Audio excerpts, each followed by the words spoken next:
Good morning junior. Good morning senior. Darwin theory பற்றி உங்களுக்கு தெரியுமா? தெரியும் சீனியர். குரங்குலேருந்து மனுஷன் வந்தான், அதானே? நீங்கள் சொல்கிறது கரெக்ட். பல்வேறு மேனேஜ்மெண்ட் ஸ்கூல்ஸில் மனிதருடைய சைக்காலஜியை பற்றி படிக்கும்போது குரங்களுடைய சைக்காலஜியும் கம்பேர் பண்ணுவாங்க. ஐயோ, இன்னைக்கு குரங்கு சொல்ல போகிறாரா? என்ன சொன்னீங்க? இல்லை நீங்கள் சொல்லுங்க அப்படின்னு சொன்னேன். இப்போ உங்களுக்கு ஒரு மங்கி ஸ்டோரி சொல்ல போகிறேன். அதில் ஒரு இன்ட்ரெஸ்டிங்கான மேனேஜ்மெண்ட் பிரின்சிபலை கற்றுக்கலாம். Prince.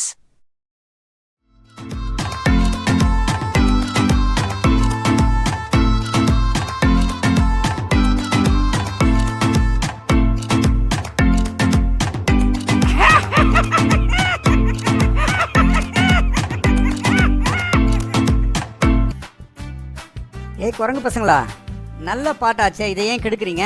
இது எங்கள் வம்சத்தின் பாட்டு, எங்கள் குலத்தை பெருமையாக பேசும் பாட்டு. நினப்பு தான் பொழப்ப கெடுக்குதுப்பா. நாங்கள் மரத்தில் ஏறுவோம், அதிக உயரம் தாவுவோம். இந்த காட்டிலேயே எங்கள் இனம்தான் மிகச்சிறந்த இனம். தேன் குடிப்போம், பழம் சாப்பிடுவோம். மனிதர்களுக்கே மூதாதையர் நாங்கள் தான். இந்த காட்டிலேயே அறிவு மிகுந்தவர்கள் நாங்கள். ஏன் இந்த பாட்டை நாங்கள் பாடக்கூடாதா? ஓ, உங்களுக்கு இப்படி ஒரு நினப்பு இருக்கா? என் கூட கொஞ்சம் வரீங்களா? உங்களை பத்தி என்ன பேசிக்கிறாங்கன்னு பார்க்கலாமா?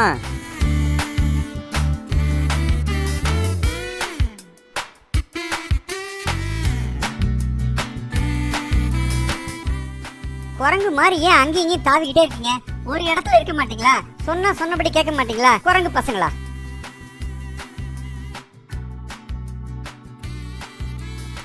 நீலாம் நல்ல குடும்பத்துல பிறந்தவனாச்சே, ஏன் குரங்கு மாதிரி நடந்துக்கிற? குரங்கு புத்தி.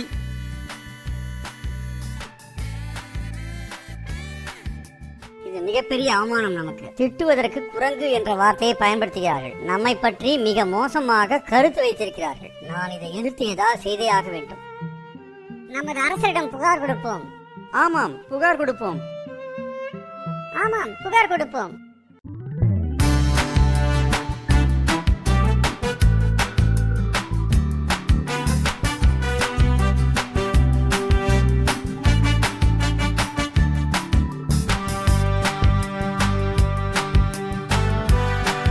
சிங்கராஜா அவர்களே, குரங்கினங்களின் வணக்கத்தை ஏற்றுக்கொள்ளுங்கள். வாருங்கள், உங்கள் வரவு நல்வரவாகுக. உங்கள் இனத்தோர் அனைவரும் நலமா? உங்கள் ஆட்சியில் நன்றாக இருக்கிறோம் சிங்கராஜா அவர்களே. நல்ல மழை பெய்ததால் காட்டில் உள்ள மரங்களில் கனிகள் காய்த்து தூங்குகின்றன. உணவுக்கும் எங்களுக்கு எந்த பஞ்சமும் இல்லை. நாங்கள் மிகவும் மகிழ்ச்சியோடு இருக்கின்றோம். ஆனால் மனதில் தான் ஒரு வேதனை. என்ன வேதனை? சொல்லுங்கள், ஆவண செய்கிறேன். எங்கள் குலத்திற்கு ஒரு கெட்ட பெயர் இருக்கின்றது. எங்கள் குலத்தின் பெயரை வைத்து மக்கள் மற்றவர்களை திட்டுகிறார்கள். குழந்தைகளை திட்டுவதற்கு கூட குரங்கை போல் நடந்து கொள்ளாதே என்றுதான் திட்டுகிறார்கள். இது எங்களுக்கு அவமானமாக இருக்கிறது. சரி, புரிகிறது. இதில் நான் எப்படி உதவ முடியும்? சொல்லுங்கள். மகாராஜா, காட்டின் இளவரசன் என்ற பட்டத்தை எங்களுக்கு நீங்கள் வழங்க வேண்டும். அதனால் எங்கள் இனம் கௌரவம் அடையும். யோசிக்க வேண்டிய விஷயம். நாளை வாருங்கள், இதற்கான தீர்ப்பை அளிக்கிறேன்.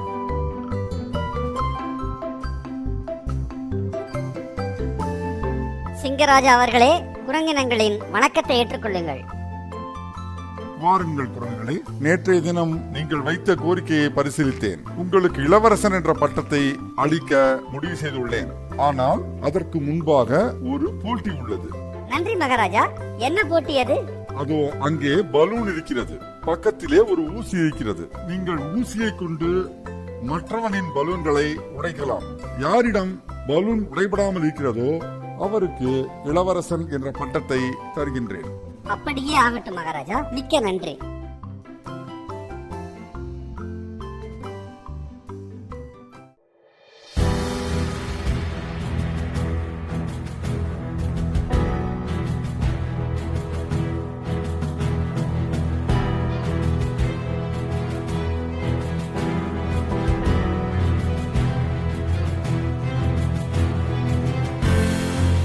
வாருங்கள் குரங்குகளே.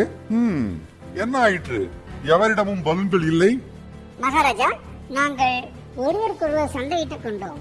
அதில் அத்தனை பலூன்களையும் உடைத்து விட்டோம். போட்டியில் தோற்றுவிட்டீர்கள். உங்களுக்கு இளவரச பட்டம் அளிக்க முடியாது. நீங்கள் செல்லலாம். மகாராஜா, தயவு கூர்ந்து ஏதாவது சலுகை அளிக்க முடியுமா? நீங்கள் முட்டாள்தனமாக நடந்து கொண்டீர்கள். போட்டியின் விதிப்படி எவரிடம் பலூன் இருக்கிறதோ அவருக்கு இளவரசி பட்டம் கிடைத்திருக்கும். நீங்கள் மற்றவரின் பலூன்களை உடைக்காமல் உங்கள் பலூன்களை பாதுகாத்து வைத்திருந்தால் உங்கள் அனைவருக்குமே இளவரசு பட்டம் கிடைத்திருக்கும். அதை விடுத்து மற்றவர் பலூன்களை உடைப்பதிலேயே உங்கள் நேரத்தையும் உழைப்பையும் செலவழித்தீர்கள். அதன் விளைவாக குரங்காகவே எப்பொழுதும் இருப்பீர்கள். வெளியேறுங்கள். குரங்கு மாதிரி ஏன் அங்கேயும் தாவிட்டே இருக்கீங்க? குரங்கு புத்தி குரங்கு பசங்களா?